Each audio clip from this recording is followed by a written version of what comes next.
আপনারা সবাই কেমন আছেন? ভালো আছেন নি? আজকে আমি রান্নাম দেশি মুরগির তরকারি, লাল লাল তরকারি, জাল জাল, খাইতে খুবই ভালো লাগবো। আদা রসুন পেঁয়াজ বাটা সব একলগে দিলাম। এটি হচ্ছে মুরগির ডিম, মুরগির ভিতর থেকে ডিম বাড়িছে 4টা। ডিমটি আলাদা রাখছি, তরকারি নামাইবার আগে দিম বা কষানির সময় দিম। এখন দিলাম এক এক করে মশলা, হলুদ গুঁড়া দিয়া, তারপরে দিলাম মরিচের গুঁড়া 2 চামচ মরিচের গুঁড়া দিলাম। এখন দিলাম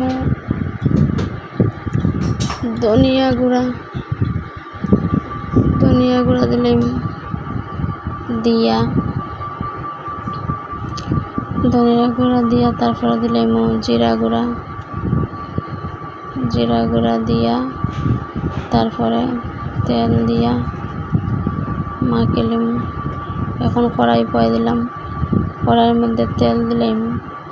এদিকে তেল গরম হইতে আমি এদিকে মাংস মাইকা রাখে দিলাম। একটু সময় মশলাটা মাখাইয়া রাখলে মাংসের লগে জাস্ট দিলাম তেল দিয়া, তারপরে দিম হালকা হইরা লবণ দিলাম পরিমাণ মতো দিয়া, তারপরে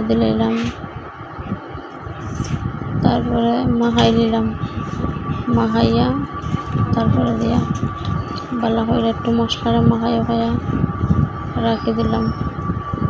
মাখাইয়া রাখলে কিন্তু মশলাটা গিয়া ভিতরে ঢুকলে মানে মাংসটা একটু খাইতে মজা হইব।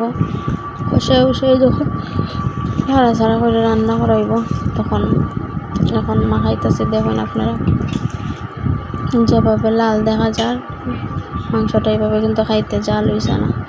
দিলাম পেঁয়াজ কুচি দিয়া একটু আবার মাখাইয়া একটু রাখবো 2 মিনিটের মতো। আর এদিকে আমি কড়াই যে তেল দিছি দেখি গরম হয়েছে না, গরম হইলে এই তেজপাতা দিলাম।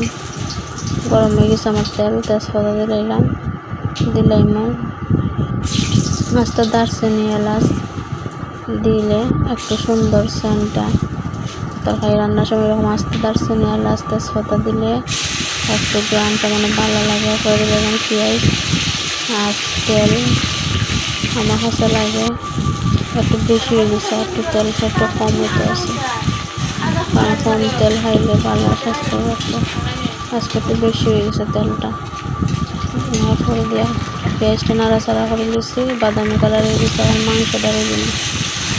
মাংস ডালিয়ে নিয়ে নাড়াচাড়া দিয়া এই শাড়িটার একটু ধুইয়া একটু পানি দিলে মাংসের মধ্যে পানিটা দিলে দিব, কষবো একটু। এখন নাড়াচাড়া করে দিলে মাংসটারে উল্টায় পাল্টায় দিলাম দিয়া, এখন যে 3-4টা ডিম করছি এই ডিমটা আর 3টা রসুন দিলাম দিয়া, এখন হালকা একটু পানি দেবো, ওই যে শাড়ির ধোয়া পানি দিয়ে একটু গুঁড়া দিলে পরে কষবো। এদিকে কষতে আমি এদিকে ইসা ভর্তা করিলাম। ইসা ভর্তা বাইজা রাখছি, তারপরে দিয়ে শুকনো মরিচ, আদা, কাঁচামরিচ, পেঁয়াজ, রসুন সব বাইজা রাখছি। এখন বাটিলাম, ফাটাত বাইটটা খাইতে ভালো লাগে। এমনি হাত দিয়ে মাখিয়ে খাইতে একটা স্বাদ, বাইটটা খাইতে আর একটা স্বাদ। ওই ফাটাটা অনেক আগের, আমার ঠাম্মার হাতের ফাটা, মানে আমার বাবার মা হাতের ফাটা। এই ফাটাটা আমার ঠাম্মায় রান্তা, এইটা আমার মায়েও বাড়ছেন। এখন মায় আমার এই ফাটাটা দিছে স্মৃতি হিসাবে। এই ফাটাটা দেখতে কেমন হইলো কিন্তু বাটাবাটি সুন্দর হয়, খুব তাড়াতাড়ি হয়ে যায়। দাঁড় আছে ফাটা, এটা আমার দাদুর হাতের স্মৃতি, কারণ এই ফাটার মধ্যে আমি বসা মাজা করি বেশি। আর ব্লেন্ডার আছে, ব্লেন্ডার আমি বেশি করি না, এটার মধ্যে বাটাবাটি করি, পেঁয়াজ রসুন আদা জিরা যাই হয় না বাইটটা করি।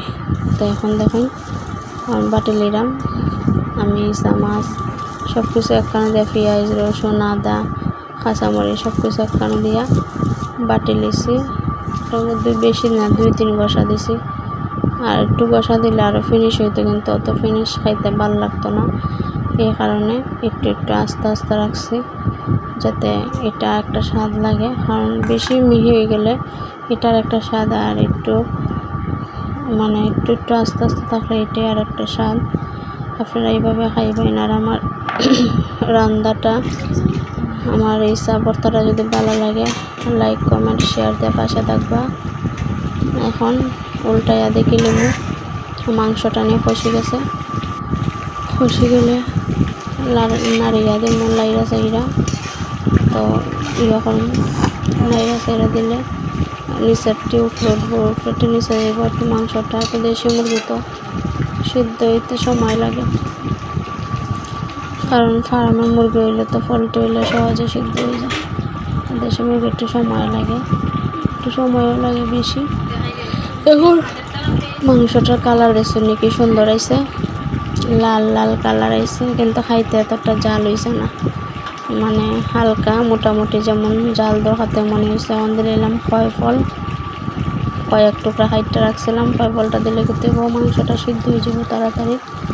এই কারণে ফল দিলাম, ফল দিয়া দিলাম মাংসের মশলা, একটু রাঁধুনি মাংসের মশলা দিয়ে একটু নাড়াচাড়া দিব, দিয়া তারপর গুঁড়া দিব।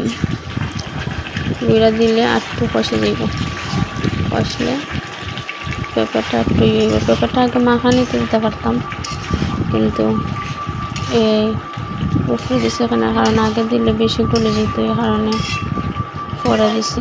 এখন গুঁড়া দিলে গুঁড়া দিয়া তারপর আটটু কষে যাইব, কষলে পরে আবার নাড়াচাড়া দিয়া পানি দিয়া এরকম জল দিলাম। দেখো কি সুন্দর মানে কালার হয়েছে, খাইতেও খুব বেশি একটা মজা হয়েছে। কারণ আমি এইরকমই রান্না করি, আমার এইরকমই খাইতে ভালো লাগে। জানি না কার কাছে কীরকম লাগে। তো একচুয়ালি কষে গেছে, এখন দিলাম দারচিনি আর এলাচ বাটা দিয়া আবার একটু গুঁড়া দিলাম। গুঁড়া দিলে আর একটু কষে যাব, কষলে পরে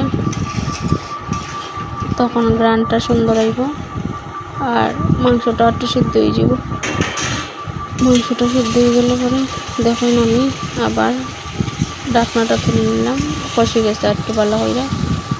এখন কষে গেছে যখন, এখন আস্তে আস্তে নাড়াচাড়া দিয়া ভালো হইয়া দেখলাম যে কোনো দিকে ফুটছে উঠছে না বা লাগিয়ে গেছে না।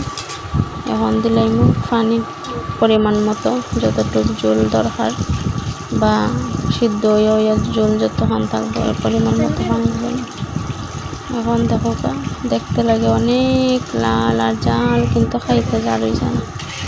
কালারটা এরকমই আইছে, কিন্তু খাইতে মানে মোটামুটি জালও না, অত বেশি খারাপও না, এরকম হয়েছে খাইতে।